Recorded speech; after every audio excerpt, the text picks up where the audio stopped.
clase número 10 de la materia Teología Sistemática, trimestre número 3.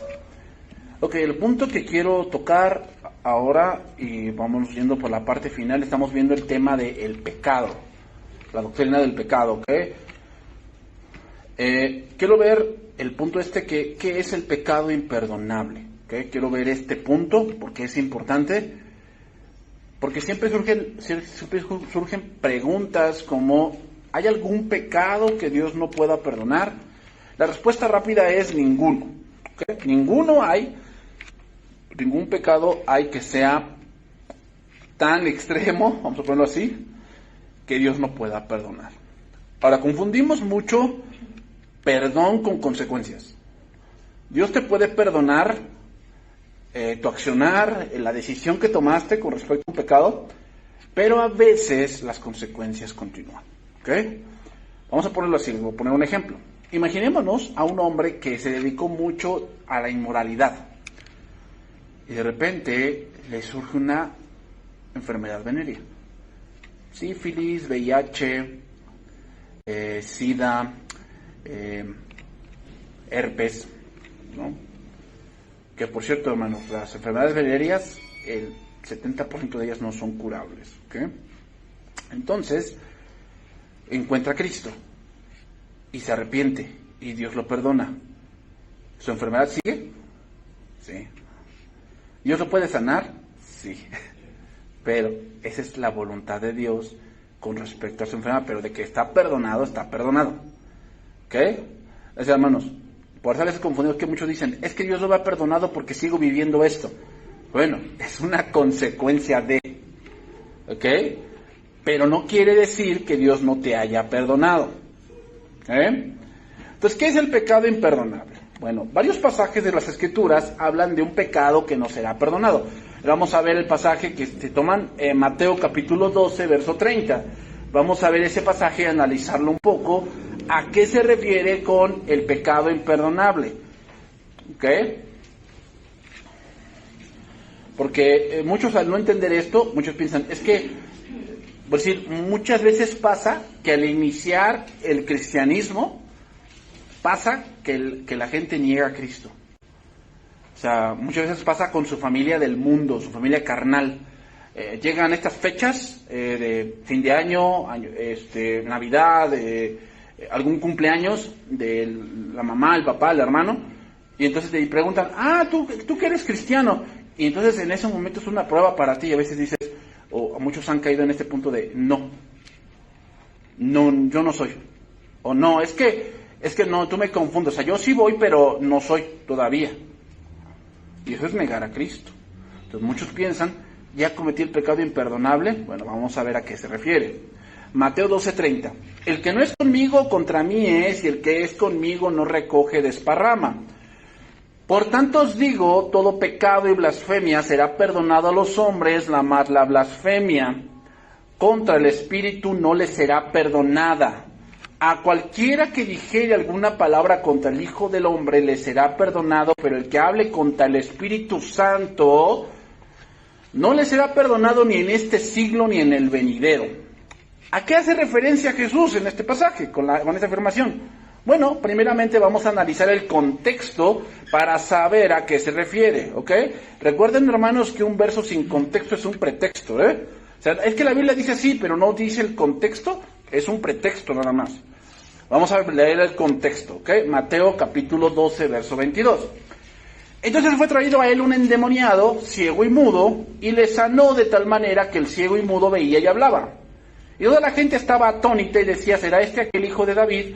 ¿Por qué dice eso este pasaje? Bueno, porque Jesús hizo un milagro mesiánico. O sea, hizo un milagro que solamente el Mesías podía haber hecho. Entonces eso confirmaba que Jesús es el Mesías. Pero ¿por qué la gente se preguntaba si Jesús era aquel hijo prometido de David? La respuesta es que se preguntaban porque las autoridades religiosas no afirmaban eso, ¿ok? Mas los fariseos, al oírlo, decían, este no echa fuera a los demonios, ve lo que dicen las autoridades religiosas, Esto no echa fuera a los demonios, sino por Belcebú, príncipe de los demonios. Sabiendo Jesús los pensamientos de ellos, les dijo: todo reino dividido contra sí mismo es asolado, y toda ciudad o casa dividida contra sí misma no permanecerá. Y si Satanás echa fuera a Satanás, contra sí mismo está dividido. ¿Cómo pues permanecerá su reino? Y si yo echo fuera a los demonios por Belcebú, ¿por quién los echan vuestros hijos? Por tanto, ellos serán vuestros jueces. Pero si yo por el Espíritu de Dios echo fuera a los demonios, ciertamente ha llegado a vosotros el reino de Dios. Porque ¿cómo puede alguno entrar en la casa del hombre fuerte y saquear sus bienes, y si primero no le ata? Y entonces podrá saquear su casa. El que no es conmigo, contra mí es, y el que conmigo no recoge, desparrama. Por tanto os digo, todo pecado y blasfemia será perdonado a los hombres, mas la blasfemia contra el Espíritu no les será perdonada. A cualquiera que dijere alguna palabra contra el Hijo del Hombre le será perdonado, pero el que hable contra el Espíritu Santo no le será perdonado ni en este siglo ni en el venidero. O hace del árbol bueno y su fruto bueno, o hace del árbol malo y su fruto malo, porque por el fruto se conoce el árbol. Ese nos da una confirmación. Jesucristo, en sus últimos versos, está hablando de lo que primero afirmó con el milagro. ¿Qué afirmó con el milagro? Que él era el Mesías. Lo cual ellos negaban, afirmando que hacía milagros por el poder de Satanás. ¿Ok? Un examen más detenido de la declaración de Jesús en este pasaje muestra que los fariseos habían visto las obras de Cristo repetidamente. No solamente hablamos de este pasaje, había muchos milagros por detrás. El Señor aquí acababa de sanar a un hombre endemoniado y las personas estaban maravilladas y en gran número ellas seguían a Jesús. Y los mismos fariseos habían visto muchas claras manifestaciones del poder asombroso del Espíritu Santo obrando a través de Jesús. Pero los fariseos, a pesar de las claras demostraciones de la obra del Espíritu, deliberadamente, ese es el punto, deliberadamente rechazaron la autoridad y las enseñanzas de Jesús. Entonces, ¿en qué punto llegamos al pecado imperdonable? Quiere decir que Dios se te ha manifestado de una manera tan clara y tú niegas. Era ilógico decir que Jesús hacía los milagros por Satanás, porque Satanás no puede hacer nada bueno. Eso entiéndanlo, hermanos. Es que el chamán, el milagro que hizo el chamán te alejó de Dios, entonces no es algo bueno.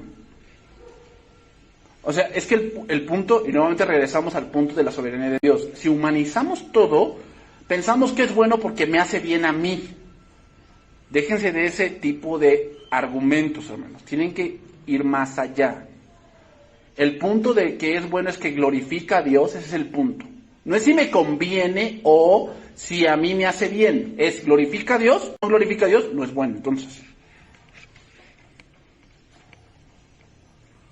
¿qué carrera estudiaré? ¿Glorifica a Dios la carrera que vas a estudiar? Ah, bueno, entonces vas para allá. No es que, pues es que es lo que yo quiero y no me importa lo que Dios diga, pues entonces no es algo bueno. Ese es el punto de la métrica, hermano, porque muchos preguntan, ¿qué tiene de malo? Esa no es la verdadera pregunta. La verdadera pregunta es, ¿glorifica a Dios eso que estás haciendo o que vas a hacer? Entonces, hermanos, el contexto indica que Jesús estaba hablando de un pecado que no es simplemente incredulidad o rechazo de Cristo, sino uno que incluye, primeramente, número uno, un conocimiento claro de quién es Cristo. ¿Ok? Un conocimiento claro de quién es Cristo. Número dos, un rechazo deliberado de los hechos acerca de Cristo.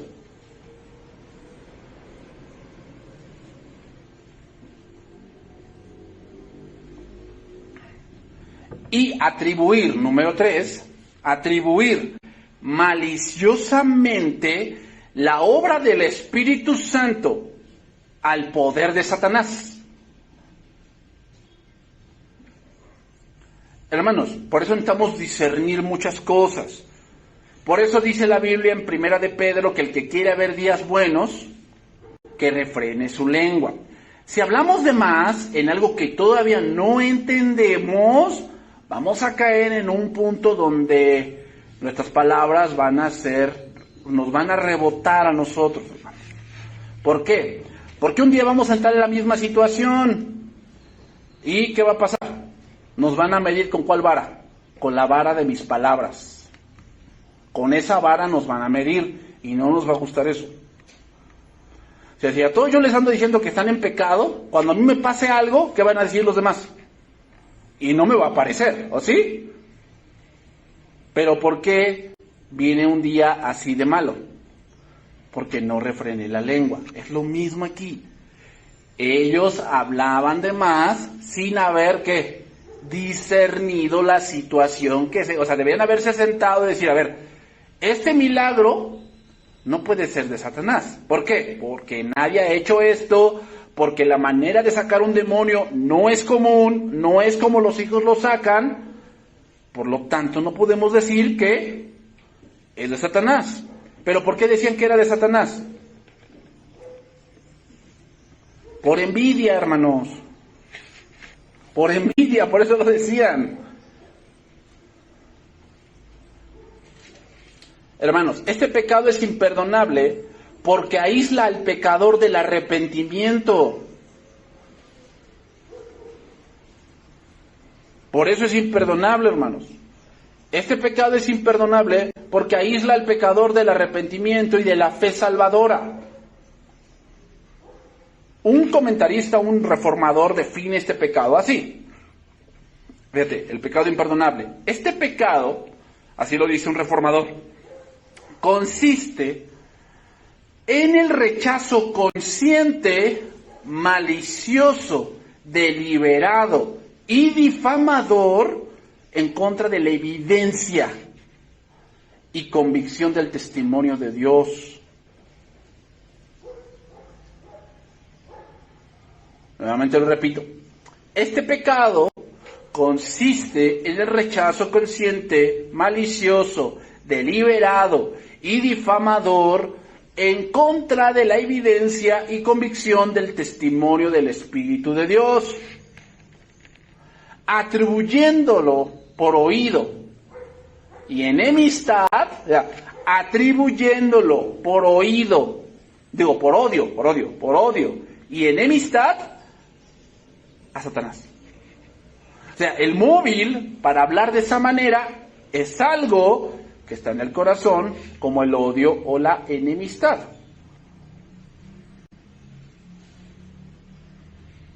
Entonces estamos hablando de una persona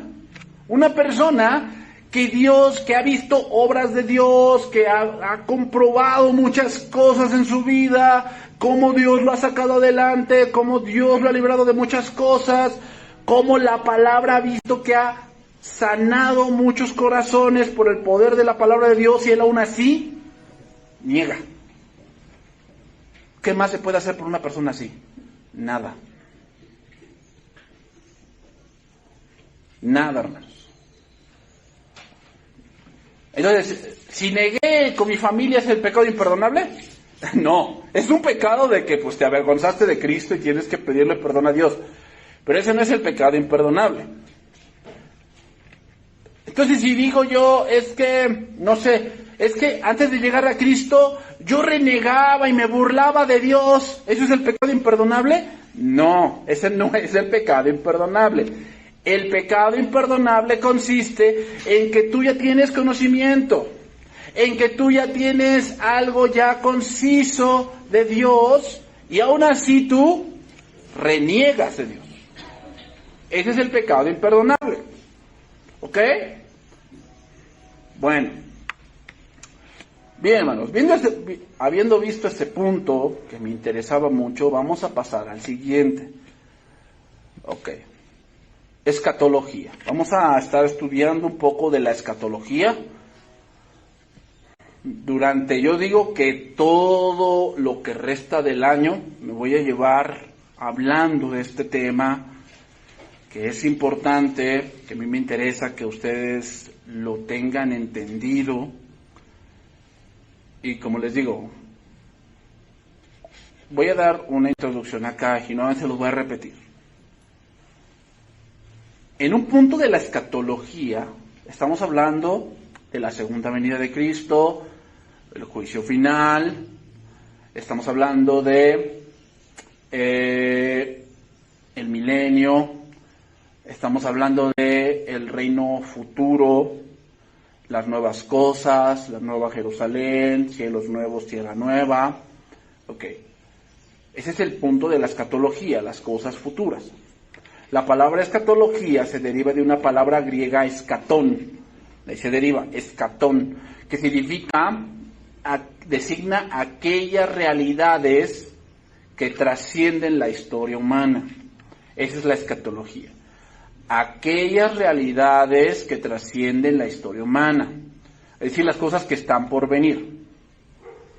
Entonces, ¿qué es la escatología? El estudio de las cosas por venir. Esa es la escatología. ¿Ok? Ahora, vamos a decirlo así, la escatología es una doctrina secundaria. El cómo creamos, cómo van a suceder estos eventos, no implica que yo sea salvo o no sea salvo.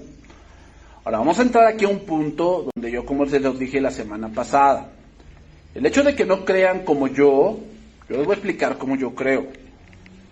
Y les voy a explicar un poco cómo creen muchos. Y les voy a explicar por qué para mí es tan mal. Pero el hecho de que tú digas, bueno, yo no creo como usted, pastor. Usted cree así y pues no le entiendo, pero yo creo de esta manera. Está bien. No te voy a decir que te vas a ir al infierno. No. Pero el problema con eso va a ser que tu punto de la Biblia, tu punto de estar traduciendo la Biblia, te va a costar un poco más. ¿Ok? Primera de Pedro 1:10. Ahorita les voy a enseñar por qué. Pero, hermanos, eso quiero que les quede bien claro. Yo ahorita voy a estar tocando algunos puntos sobre este punto de las últimas cosas. Y lo que son, por si de donde venimos nosotros, que venimos del sembrador, ellos tienen un punto escatológico pretribulacional. ¿Qué cosa es la pretribulación? Quiere decir que ellos creen que la iglesia no va a pasar por la tribulación, que ellos creen que Cristo va a venir, se lleva a la iglesia y al momento de iniciar eso, de que se lleva a la iglesia, inician 7 años de tribulación. Les voy a explicar de dónde sale eso, ¿okay? Y les voy a explicar que es un mal discernimiento de ese tipo de versos, ¿okay? Se los voy a demostrar. Y aquí pueden hacer preguntas. Pero no me salgan con que es que yo creo, no. Yo te voy a dar la Biblia y vas a tener que decirme tú con la Biblia que estoy mal. Si tú no tienes, aquí no es de opinión. Aquí es de lo que dice allí. ¿Ok? Bueno, dice allí primera de Pedro 1:10. Los profetas que profetizaron de la gracia destinada a vosotros, inquirieron y diligentemente indagaron acerca de esta salvación, escudriñando qué persona y qué tiempo indicaba el Espíritu de Cristo que estaba en ellos, el cual anunciaba de antemano los sufrimientos de Cristo y las glorias que vendrían tras ellos. A esto se les reveló que no para sí mismos, sino para nosotros, administraban las cosas que ahora os son anunciadas por los que os han predicado el Evangelio por el Espíritu Santo enviado del cielo, cosas en las cuales anhelan mirar los ángeles. Ok, entonces, los incrédulos, hermanos, pueden hacer predicciones razonables sobre eventos futuros basados en patrones, ¿no? Nostradamus, Madame Sassou, gente de la India, Buda. Pero está claro que de acuerdo con la naturaleza de la experiencia humana, los seres humanos por sí mismos no pueden conocer el futuro. No pueden conocer el futuro. O sea, eso de que no es que me dijo fulana chamana que me iba a pasar esto. Mira, hermanos, hay muchas explicaciones para eso y te voy a dar una. Cuando alguien te dice algo que te va a pasar, por decir, alguien que lee su horóscopo, se sugestiona con eso. No utilices el amarillo, entonces empieza a sugestionar. Y piensa que porque utilizó algo con amarillo le pasó algo. Por eso, porque se sugestiona. El horóscopo, hermanos, son cosas que nada más dicen al azar. Porque si fuera de verdad una profecía, todas las revistas con horóscopos dirían lo mismo. Pero no, tú lees una revista y dice un horóscopo y una de las cosas. Ahora, otra cosa, alguien que está confiando en el horóscopo está diciendo que su vida está regida por los astros, lo cual es una mentira. ¿Okay? Por lo tanto, los incrédulos no pueden poseer un conocimiento seguro de ningún evento futuro, pero los cristianos creen en la Biblia y están en una situación distinta. ¿Ok? Entonces, aunque no podemos conocer todo sobre el futuro, Dios conoce todas las cosas sobre el futuro y en la Escritura nos ha comunicado los acontecimientos que necesitamos saber. ¿Ok? La Biblia no menciona todas las cosas con gran detalle, pero sí nos da un amplio panorama de cómo va a ser los últimos tiempos. ¿Ok? Entonces podemos resumir la escatología en este pasaje, Colosenses 1:24. Así en este pasaje podemos resumir la escatología. Ahora me gozo, dice ahí, en lo que padezco por vosotros, y cumplo en mi carne lo que falta de las aflicciones de Cristo por su cuerpo, que es la iglesia, de la cual fui hecho ministro según la administración de Dios que me fue dada para con vosotros, para que anuncie cumplidamente la palabra de Dios. El misterio que había estado oculto desde los siglos y edades, pero que ahora ha sido manifestado a sus santos, a quienes Dios quiso dar a conocer las riquezas de la gloria de este misterio entre los gentiles, que es Cristo en vosotros, la esperanza de gloria. Entonces, hermanos, la escatología, ¿para qué funciona? Para darnos esperanza. Para eso funciona. No es para espantar a nadie. No es para decir, ya ves, si tú no crees, te vas a ir con el anticristo. Pues vamos a ver, esa no es la finalidad. O sea, por eso muchos no tocan profecía en la iglesia, hermanos. Por eso muchos no tocan la profecía, porque la ven muy complicada, lo cual sí es, pero debemos seguir varias reglas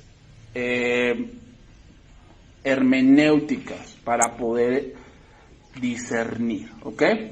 Entonces, una de las cosas que hoy han afectado la escatología bíblica es que quisieron o han querido esquematizar todo, para así estudiar de una manera rápida temas que requieren tiempo y años de estudio.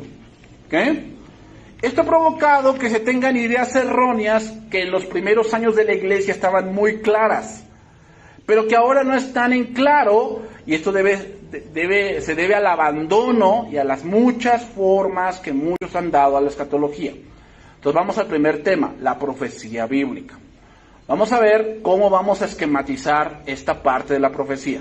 Debemos recordar que la Biblia tiene diferentes secciones de literatura, es decir, hay historia, poesía, profecía, cartas, epístolas, historia general, historia de la iglesia, hay historia de los patriarcas. Entonces debemos saber qué libro estamos leyendo, ¿ok? Y debemos saber todo lo que ese libro está diciendo con respecto a. Los que vieron, por ejemplo, el panel del día del sábado, ellos dijeron una pregunta de Jeremías.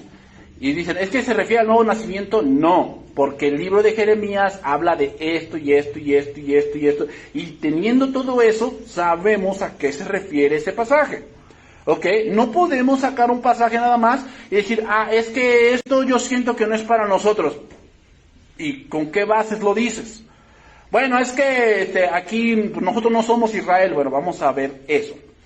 La profecía bíblica tiene también sus complicaciones y tiene su género literario, como se debe leer y de cómo se debe entender. Por decir, Apocalipsis es un libro profético que se basa en muchas figuras: caballos, dragones, mujeres, estrellas, ángeles, candelabros.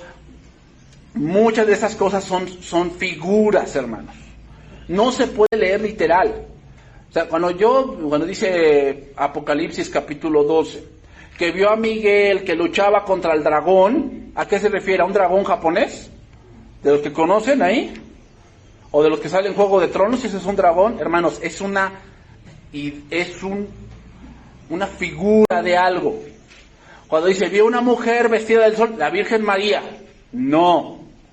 Vi una mujer vestida del sol con 2 estrellas y estaba a punto de dar a luz y el dragón estaba esperando que naciese para devorar a su hijo. Entonces toman todo literal y piensan que está hablando de XY cosa. Y no entienden que están leyendo un libro profético.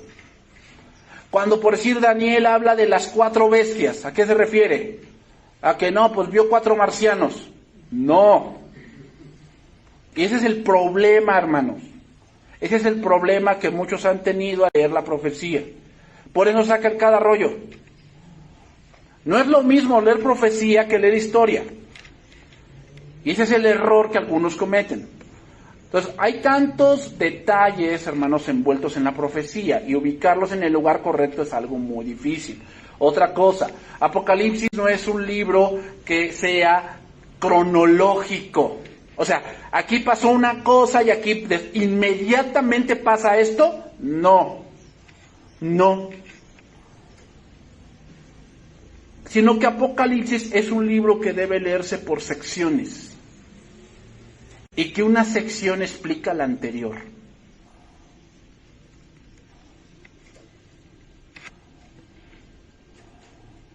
Entonces, ahora les voy a decir esto, hermanos. Hay 3 estructuras que son las más comunes. Número 1, la estructura trinitaria.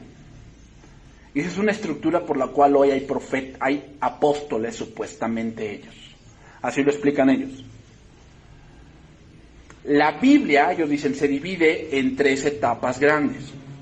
La etapa del Padre, que es cuando el Padre tuvo sus apóstoles, que fueron los patriarcas, según ellos. Así dividen la Biblia.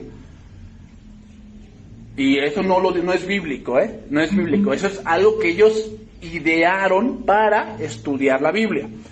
La primera parte es del Padre. Cuando Él elige patriarcas, elige gente como los jueces, los reyes, y los va llevando de tal manera que hagan su voluntad hasta que llega la etapa del Hijo, donde saca sus 12 apóstoles. ¿No? ¿Saben qué tiene mucho esto? El G12. El G12 así dividió la Biblia. Y entonces ahorita estamos en la etapa del Espíritu Santo. Por lo tanto, los apóstoles que ahora se levantan no son de Cristo, son apóstoles del Espíritu Santo.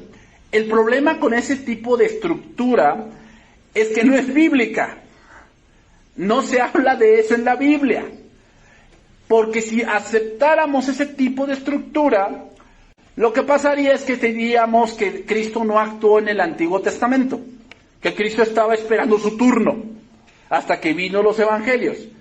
Y cuando empieza el punto del Espíritu Santo, en el libro de los Hechos, capítulo 2. Ahí es donde iniciaría el punto del Espíritu Santo, lo cual es una idea errónea. ¿Ok? Ese es un punto. Número 2, que es el que más las iglesias del Sembrador y muchas congregaciones creen: el dispensacionalismo. ¿Qué cosa es el dispensacionalismo? Bueno, que Dios actúa por periodos dentro de la historia. Tenemos el periodo de la inocencia, la conciencia, gobierno humano, la ley, la gracia, el milenio y la eternidad. Ahorita no lo tengo aquí escrito, lo vamos a estudiar ese más adelante, pero son 7 etapas que supuestamente ellos dividen. Esto surgió en los años de 1840, o sea, no es relativamente muy viejo, hermanos.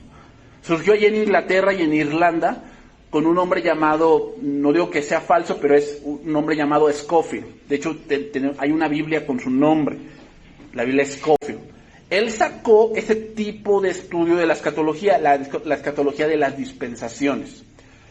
¿Cuál es el problema de la escatología dispensacional? El problema con ella es que divide las profecías entre, a ver, ¿qué profecía le corresponde a Israel y qué profecía le corresponde a la iglesia? Y ese es un problema. Porque va a haber dentro de la misma palabra, va a haber profecías que se enlazan. Y ahí no podemos decidir a quién le toca. Entonces, ¿qué dicen ellos? En los periodos de la tribulación de 7 años, que ellos dicen, Dios se lleva a la iglesia y en ese periodo trata con Israel. O sea, como que ahorita Israel está como que abandonado por Dios, pero cuando la iglesia se vaya, Dios va a tratar con Israel. La Biblia no dice eso. No dice eso. Es más, ya les dije del Apocalipsis. Entonces, ¿qué nos hace pensar que el milenio es literal?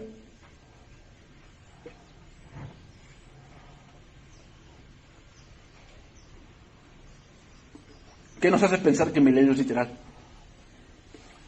Bueno, es que Dios tiene que reinar. Ese punto de vista tuyo me está diciendo que Dios no reina ahorita, sino que va a reinar después. Eso es lo que los dispensacionalistas dicen. Por eso te digo, si tú crees así, no digo que estés mal, ni tampoco te voy a decir que te vas a ir al infierno. No. Pero date cuenta en qué tipo de enredos te vas a meter. Porque estos dispensacionalistas sacan como 4 resurrecciones, o 3. Primero viene Cristo en las nubes, se lleva a unos, y se va. La tribulación, y luego hay otra resurrección para los del milenio. Y pasa el milenio y hay otra resurrección, pero para los que van a ser juzgados en el juicio del gran trono blanco. La Biblia no dice eso. Pero es que como tienen que acomodar todo, la Biblia no dice eso. Y a lo mejor tú dices, bueno, es que a mí siempre me han enseñado así. Está bien, a lo mejor sí. Y eso te va a costar entenderlo. ¿Ok? Entonces, el problema con las estructuras es que el ponerlo con la palabra de Dios, la palabra no lo respalda. ¿Ok?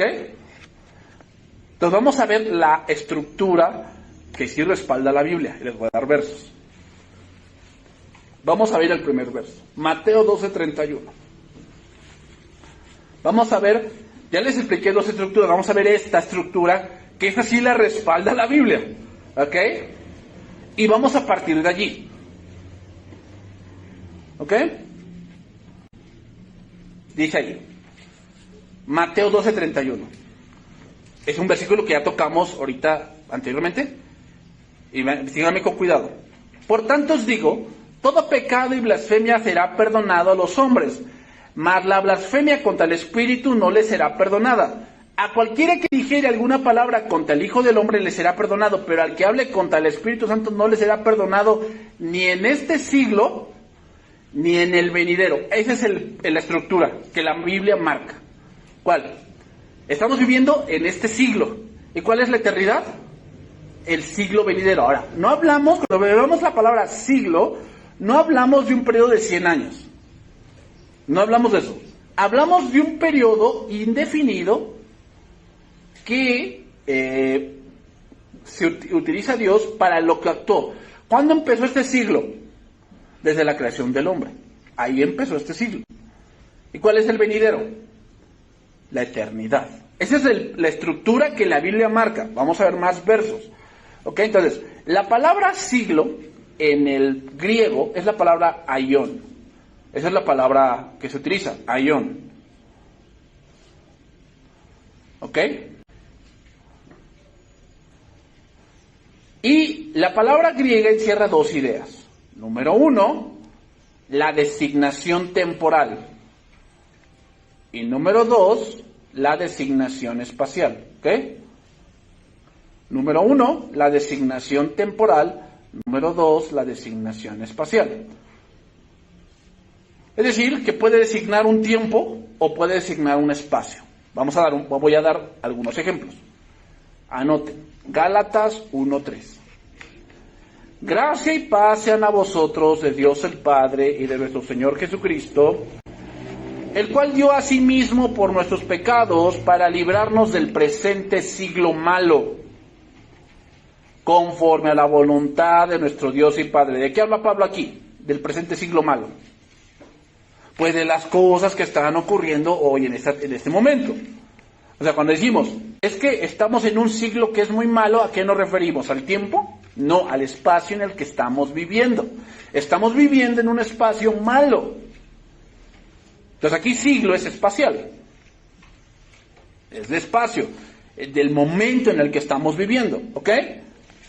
Lucas 20:35. Lucas 20:35. Mas los que fueren tenidos por dignos de alcanzar aquel siglo y la resurrección de los muertos, ni se casan, ni se dan en casamiento. ¿A qué se refiere? El contexto aquí es el joven rico. Digo, los saduceos, que no creen en la resurrección. ¿Se acuerdan de ese pasaje? Y entonces, ¿de quién será mujer si 7 la tuvieron por mujer? Y Jesús les dice que están errando.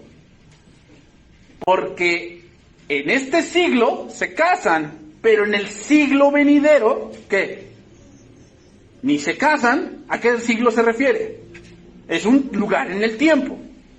¿A qué siglo se refiere? A la eternidad. Los que fueren tenidos por dignos de alcanzar aquel siglo, la resurrección, ni se casan ni se dan en casamiento. Entonces vamos a establecer 3 proposiciones básicas. Número 1. Cuando se habla de este siglo, habla de una totalidad de tiempo. ¿Ok?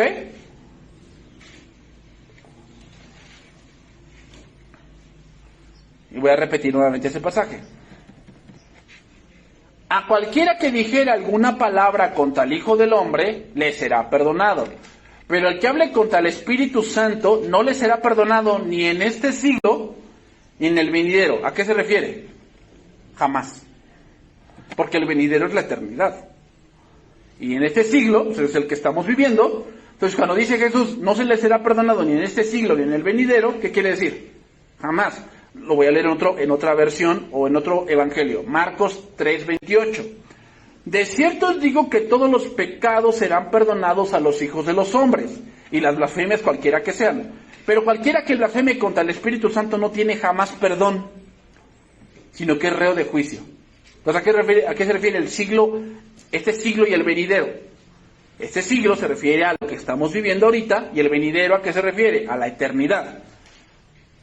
¿Ok? Vamos a ver otro pasaje. Marcos 10:29. Respondiendo Jesús dijo: de cierto os digo que no hay ninguno que haya dejado casa, o hermanos, o hermanas, o padre, o madre, o mujer, o hijos, o tierra, por causa de mí y del Evangelio, que no reciba 100 veces más ahora en este tiempo, casas, hermano, hermana, madre, hijos y tierras, con persecuciones, y en el siglo venidero, la vida eterna. ¿A qué se refiere? Que en este siglo se caracteriza por casa, hermanos, hermanas, madre, hijos, hijas, tierras, tener esas cosas en este siglo. Pero en el venidero, ¿qué es lo más precioso? La vida eterna. Ténganlo bien presente eso. Este siglo se caracteriza por casas, tierras, casarse, hijos, hermanos, hermanas, todo eso, pero en el venidero eso no cuenta. ¿Qué cuenta? La vida eterna. Entonces, una vez encontramos aquí la doble estructura bíblica que venimos mencionando, ya tenemos un punto de dónde partir. Y así podemos ir acomodando profecías. ¿Esta profecía dónde pertenece? ¿Al siglo presente o al venidero? En esa estructura vamos a ir viendo. ¿Ok? Entonces, por decir, 1 Timoteo 6:17.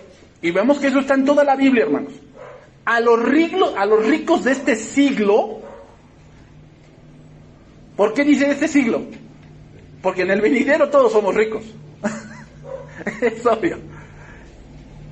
Entonces, la diferencia entre ricos y pobres, ¿para qué siglo es? Para este siglo. El venidero ya no. Porque el venidero es otra cosa. ¿Ok? Gálatas 1:4, que ya lo leímos, para librarnos del presente siglo malo. Efesios 1:19, ese sí quiero que lo busquen, Efesios 1:19.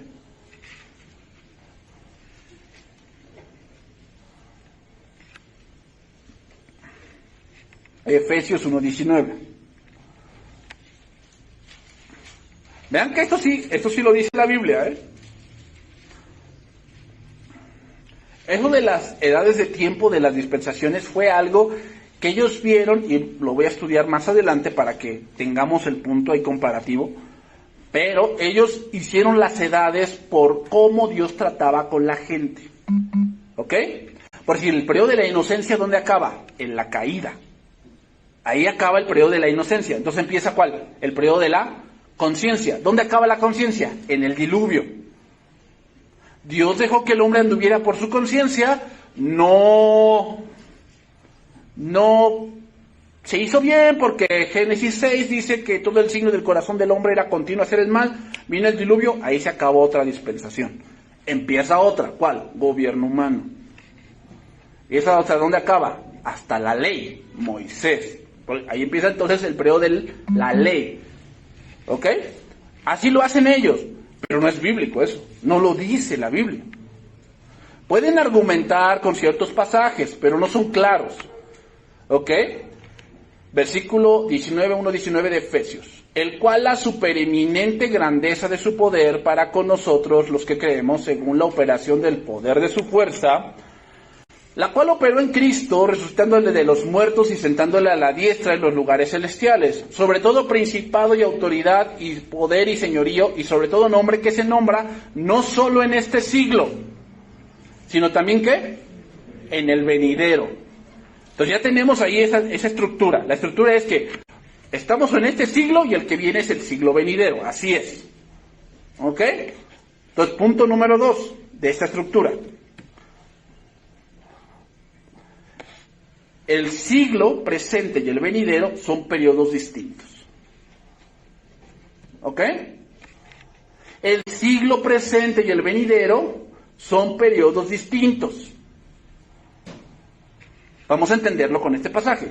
Lucas 20:27. Ahora sí vamos a tocar todo ese pasaje. Lucas 20:27. ¿Ok? Dice ahí. Llegando entonces algunos de los saduceos, los cuales niegan haber resurrección, le preguntaron, diciendo, Maestro, Moisés nos escribió si el hermano de alguno muriere teniendo mujer, y no dejara hijos, que su hermano se case con ella y levante descendencia a su hermano. Hubo pues 7 hermanos, y el primero tomó esposa y murió sin hijos, y lo tomó el segundo, la cual también murió sin hijos, la tomó el tercero, y así los 7. Y murieron sin dejar descendencia. Finalmente murió también la mujer en la resurrección. Si hay, porque ellos no creen. Pero están ironizando con ese ejemplo. No creo que exista un ejemplo así, pero bueno. Ellos ironizaron con ese ejemplo. ¿De cuál de ellos será mujer? Ya que los 7 la tuvieron por mujer. Entonces Jesús respondiendo les dijo, los hijos de este siglo se casan y se dan en casamiento. ¿Qué caracteriza a este siglo? Que tú te casas, tienes hijos, y después entregas a tus hijos a casarse. Ese es el punto de este siglo. Mas los que fueren tenidos por dignos de alcanzar aquel siglo y la resurrección, ni se casan, ni se dan en casamiento. ¿El casamiento para cuándo es? Para este siglo. Porque ya muchos sacan, no, es que en el milenio también nos vamos a volver a casar, y entonces Satanás va a engañar a todos. Porque dice, y Satanás será suelto de su prisión y saldrá a engañar a los 4, al Gog y Magog, y entonces se juntarán como la arena del mar y los destruirá el Cordero. Bueno, voy a llegar ahí.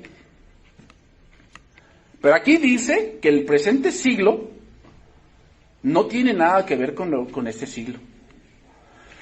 Porque no pueden ya más morir, pues son iguales a los ángeles y son hijos de Dios al ser hijos de la resurrección. Quiero que noten allí otra cosa. ¿Cuándo se enlaza la resurrección? En el siglo venidero. O sea, quiere decir que el siglo venidero entra cuando alguien resucita. Ahí entra. Entonces, ¿dónde vamos a poner las diferentes resurrecciones de los dispensacionalistas? ¿Dónde las ponemos? Es que ese es el problema, hermanos. Por eso les digo, va a ser más complicado. Tú quieres seguir creyendo así, está bien. Pero va a ser más complicado tratar de acomodar todo. Pero en cuanto a que los muertos han de resucitar, aún Moisés les enseñó en el pasaje de la zarza, cuando llama al Señor Dios de Abraham, Dios de Isaac y Dios de Jacob, porque Dios no es Dios de muertos, sino de vivos, pues para Él todos viven. Entonces notemos que en estos versos Jesús presenta un contraste entre la vida de este siglo y el venidero. Número 1, en este siglo hay matrimonio, en el venidero no habrá. Vean cómo se dividen estas dos cosas. Estamos en ese punto de la estructura de la profecía. Hay el siglo presente y el siglo venidero. En el siglo presente hay casamiento, en el venidero no. En el siglo presente hay muerte, en el venidero no habrá muerte. No hay. Ahí lo dice, que son como los ángeles y no pueden más morir. Versículo 36. Número 3, en el siglo venidero o en el siglo presente hay cuerpos corruptibles, en el siglo venidero, cuerpos glorificados. En el siglo presente coexisten justos e injustos. O sea, coexistimos los cristianos con los que no son. En el siglo venidero, ya no, nada más los justos por Cristo. Ejemplo de esto, vamos a corroborar esto. Mateo 13:24. Les estoy dando versículos, hermanos, para que vean que así es. ¿Y por qué empezamos por estos versos? Porque esos versos son claros. Son claros como Cristo está hablando. Si nos vamos al Apocalipsis, ya vamos a entender muchas cosas con respecto, cuando ya tenemos una estructura. Les refirió otra parábola diciendo, 13:24 de Mateo. Estamos con la parábola del trigo y la cizaña. El reino de los cielos es semejante a un hombre que sembró buena semilla en su campo. Pero mientras dormían los hombres, vino un enemigo y sembró cizaña en el trigo y se fue. Y cuando salió la hierba dio fruto, entonces apareció también la cizaña. Vinieron entonces los siervos del padre de familia y dijeron, Señor, ¿no sembraste buena semilla en tu campo? ¿De dónde pues tienes cizaña? Y él les dijo, un enemigo ha hecho esto. Y los siervos le dijeron, ¿quieres pues que vayamos y la arranquemos? Él les dijo, no sea que al arrancar la cizaña arranquéis también con ella el trigo. Dejad crecer juntamente lo uno con lo otro hasta la siega, y al tiempo de la siega yo diré a los segadores, recoged primero la cizaña y atadla en manojo para quemarla, pero recoged el trigo en mi granero. Pasamos al versículo 36, Mateo 13:36. Entonces despedida a la gente, entró Jesús en la casa, y acercándose a él sus discípulos le dijeron, explícanos la parábola de la cizaña del campo. Respondiendo a él les dijo, ojo con esto, hermanos. Quiero que vean cómo lo dice Cristo, porque aquí hay una confusión con algunos que explican esta parábola. El que siembra la buena semilla es el Hijo del Hombre. ¿El campo qué es? El mundo. No dice la iglesia. Okay. En la iglesia hay trigo y cizaña. No, es una mala traducción. Aquí Cristo lo está diciendo. ¿Qué cosa es el campo? El mundo. La buena semilla son los hijos del reino y la cizaña son los hijos del malo. El enemigo que la sembró es el diablo. La siega, ¿cuándo es? El fin del siglo. El fin del siglo. Y los segadores son los ángeles. De manera que como se arranca la cizaña y se quema en el fuego, así será en el fin del siglo. ¿Qué cosa es el fin del siglo? El juicio final. Ahí no dice del milenio. ¿Cómo lo hacemos ahí? Eso es lo complicado. Enviará el Hijo del Hombre a sus ángeles y recogerán de su reino a todos los que sirven de tropiezo y a los que hacen iniquidad, y los echarán en el horno de fuego, y allí será el lloro y el crujir de dientes. Entonces los justos resplandecerán como el sol en el reino de su Padre, y el que tiene oídos para oír, oiga. Esta palabra nos presenta un esquema similar a lo que leímos con anterioridad, y vemos que el presente siglo están justos e injustos juntos, pero en el fin del siglo, o en el venidero, ¿qué? Solo estarán los justos. ¿Y se dan cuenta cómo Cristo lo dice otra vez? En el fin del siglo, el presente siglo y el venidero. Vean, les voy a dar un pasaje con respecto a esto. Daniel capítulo 12, versículo 2, allá anoten. Y ven cómo concuerda Daniel con lo que Cristo dice. Muchos de los que duermen en el polvo de la tierra serán despertados, unos para vida eterna y otros para vergüenza y confusión perpetua. ¿Cuándo? Al mismo tiempo. Entonces, los dispensacionalistas dicen, no, es que primero ocurre una tribulación, ocurre otra, milenio y ocurre otra. Aquí no dice eso. Aquí dice que en ese momento todos serán resucitados, uno para vida eterna y otros para vergüenza y confusión perpetua.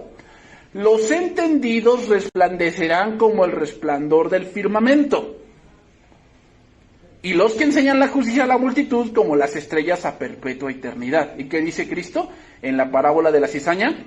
Entonces los justos resplandecerán como el sol en el reino de su Padre. ¿Cuándo sucederá esto? En el fin del siglo. Ahí lo dice.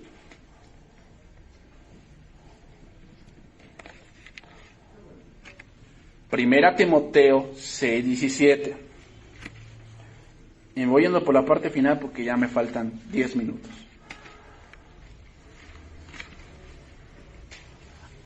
Primera Timoteo 6:17. A los ricos de este siglo manda que no sean altivos, ni pongan la esperanza en las riquezas, las cuales son inciertas, sino en el Dios vivo que nos da todas las cosas en abundancia para que las disfrutemos. Que hagan bien, que sean ricos en buenas obras, dadivosos, generosos, atesorando para sí buen fundamento para lo porvenir, para que echen mano de la vida eterna. A los ricos de ese siglo. Voy a leer ese último pasaje en la versión Las Américas. Primera Timoteo 6:19, la versión de Las Américas. Acumulando para sí el tesoro de un buen fundamento para el futuro, para que puedan echar mano de lo que de verdad es vida. ¿Qué es lo que de verdad es vida? La venidera, el siglo venidero. Atesorar ahorita, pues sí, puede ser algo que te lleve una vida más cómoda, pero eso no es vida. La vida es la que viene. El siglo venidero, la vida eterna. Entonces, voy a dar otro pasaje. Lucas 16:8. Lucas 16:8. Y alabó el amo al mayordomo malo por haber hecho sagazmente, porque los hijos de este siglo son más sagaces. No lo voy a explicar ese pasaje ahorita, pero hay que leer todo el contexto a qué se refiere. ¿Pero a qué siglo se refiere ahí? Al que estamos viviendo, ¿ok? En el trato con sus semejantes, que los hijos de luz. Y yo os digo, ganad amigos por medio de las riquezas injustas, para que con estas falten nos reciban en las moradas eternas. El que es fiel en lo muy poco, también lo es en lo más es fiel. Y el que en lo muy poco es injusto, también en lo más es injusto. Pero si en las riquezas injustas no fuisteis fieles, ¿quién os confiará lo verdadero?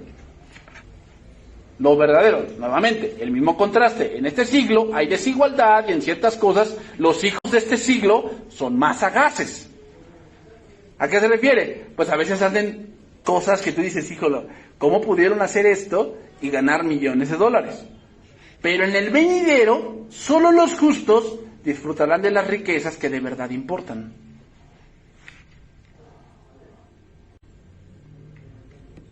Pero nuevamente, otra vez, ¿cómo es la estructura? Este siglo y el venidero.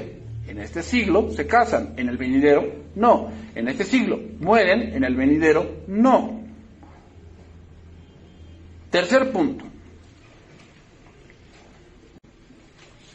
La segunda venida de Cristo es lo que divide este siglo y el venidero. La segunda venida de Cristo es lo que divide este siglo y el venidero. Y ahí tenemos un problema también con los dispensacionalistas. Porque ellos tienen como 3 venidas de Cristo, ¿no? Bueno, ellos le llaman primeramente el arrebatamiento y después viene la segunda venida de Cristo. Ellos dicen, este arrebatamiento es porque vienen las nubes Y la segunda venida es cuando toca la tierra, que es en el milenio, según ellos. Entonces, vamos a probar esto por medio de tres argumentos, ¿ok? Número 1, la resurrección. ¿Ok? Este pasaje ya lo leímos, Lucas 20:34. Entonces respondió Jesús, les dijo: los hijos de este siglo se casan y se dan en casamiento, mas los que fueren tenidos por dignos de alcanzar aquel siglo y la resurrección, ni se casan ni se dan en casamiento. O sea, ¿por qué se caracteriza el próximo siglo? Por la resurrección. La resurrección es lo que marca el comienzo del siglo venidero. Pero vamos a ver otro pasaje. 1 Corintios 15:22. Vean cómo lo dice Pablo en este pasaje, es que es contundente. 1 Corintios 15:22 dice: porque así como en Adán todos mueren, también en Cristo todos serán vivificados, pero cada uno en su debido orden. Cristo, las primicias. Luego los que son de Cristo en su venida. ¿Vean cómo lo dice? Pero todo en su debido orden. Cristo, las primicias. Luego los que son de Cristo en su venida. Luego el fin. ¿Por qué no dice y luego el milenio?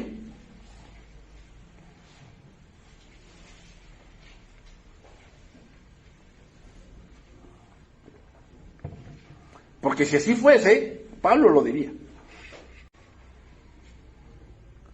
Luego el fin, cuando entregue el reino al Dios y Padre, cuando haya suprimido todo el dominio, toda autoridad y potencia. ¿Cuándo sucederá eso? En el juicio final. Ahí va a abolir todo eso. 1 Tesalonicenses 4:13. Es el último que voy a ir tocando. Tampoco queremos, hermanos, que ignoréis acerca de los que duermen, para que no os entristezcáis como los otros que no tienen esperanza. Porque si creemos que Jesús murió y resucitó, también traerá Dios con Jesús a los que durmieron en él. Por los cuales os decimos esto en palabra del Señor, que nosotros que vivimos, que habremos quedado hasta la venida del Señor, no precederemos a los que durmieron. Porque el Señor mismo, con voz de mando, con voz de arcángel y con trompeta de Dios, descenderá del cielo, y los muertos en Cristo resucitarán primero. Los justos, hermanos, resucitarán en la segunda venida. Y ahí comenzará, ¿qué? El siglo venidero. Ahí comienza el siglo venidero. ¿Quiénes resucitan en la segunda venida? Todos van a resucitar, pero como dice Daniel, unos para vida eterna y otros para condenación y eterna confusión. ¿Ok? Nada más anoten el segundo argumento y nos vamos a quedar, el argumento de la ciega. Ya vimos ese pasaje, ¿no? ¿Qué cosa es la ciega? El fin del siglo. Mateo capítulo 13, verso 39. ¿Qué cosa es la ciega? El fin del siglo. Y mandará a todos, a sus ángeles, a recolectar lo que son cizaña y los que son trigo o cebada. Y a uno los mandará ¿a dónde? Al infierno o al fuego, y los otros resplandecerán como el sol. ¿Cuándo sucederá esto? En la segunda venida de Cristo. Ahí va a suceder. Entonces, la segunda venida de Cristo es un solo evento para todos. O sea, digo, yo sé que para muchos sí es difícil. Va a decir, no, pues es que a mí no me enseñaron así. Sí. A mí también me enseñaron así. Y hermano, no llegué aquí, a esto que les estoy enseñando, porque ya de pronto encontré algo. No. Sino que a medida por el estudio que he ido teniendo, hay cosas, o me he dado cuenta que hay versos que no concuerdan con lo que yo sabía. No concuerdan. O sea, ¿cómo lo haces entrar? ¿Cómo lo haces encajar ahí? Entonces quiere decir que hay que volver a estudiar la estructura profética para encontrar lo que Dios nos quiere decir. O sea, no es aquí de que, no, pues ya encontré algo y ya no, hermanos.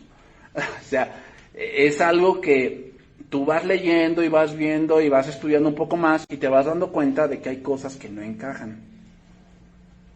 Y lo vamos a ir viendo más adelante, ¿ok? Porque vamos a estudiar la profecía de las 70 semanas. ¿A qué se refiere esa profecía? ¿Ya se cumplió? ¿Cómo? ¿Cuándo? ¿Cuándo se cumplió esa profecía? Nada más les digo que esa profecía ya se cumplió, ¿eh? Ya se cumplió esa profecía. Pero vamos a explicarlo aquí, cómo y cuándo. ¿Sí? O sea, por si a qué se refiere Cristo cuando es la abominación desoladora. Todos dicen, es que es el anticristo. Sí y no. Sí y no. Pero vamos a comprobarlo con la Biblia, ¿no? ¿A qué se refiere y cuándo se cumplió? Y con ello vamos a tener más entendimiento.